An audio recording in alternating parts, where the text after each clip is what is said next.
Le plaisir du plein air en plein cœur de la métropole. Les dîners en plein air sont devenus un incontournable de la vie new-yorkaise.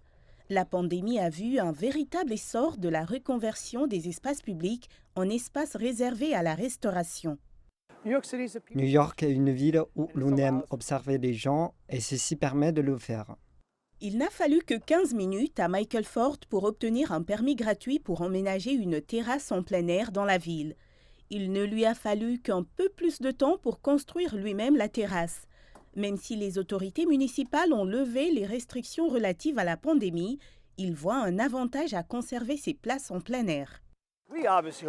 Bien évidemment, nous espérons qu'ils le maintiendront à la fois en tant que propriétaire d'un commerce, mais aussi en tant qu'habitant de la ville. Nous l'aimons et lorsque nous sortons manger, nous cherchons des endroits agréables à l'extérieur pour s'asseoir.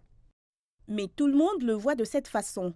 Suite à des plaintes concernant le bruit et les infestations de rongeurs, la ville a commencé à renforcer les règles et à ordonner le retrait de certains de ses abris temporaires les plus élémentaires. Elle a également mis en place un groupe de travail chargé de définir de nouvelles directives pour les restaurants qui souhaitent conserver leur espace extérieur. Tania Bonner fait partie d'un groupe qui poursuit la ville en justice, affirmant que les dîners en plein air représentent une nuisance publique. C'est un club dans la rue sur la propriété publique et il n'y a aucune réglementation, aucune responsabilité.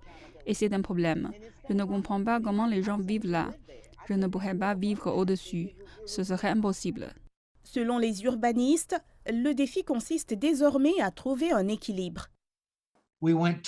J'ai presque l'impression que nous sommes allés trop loin pendant la pandémie et qu'il n'était pas possible d'avoir autant d'espace servant à la restauration dans les rues.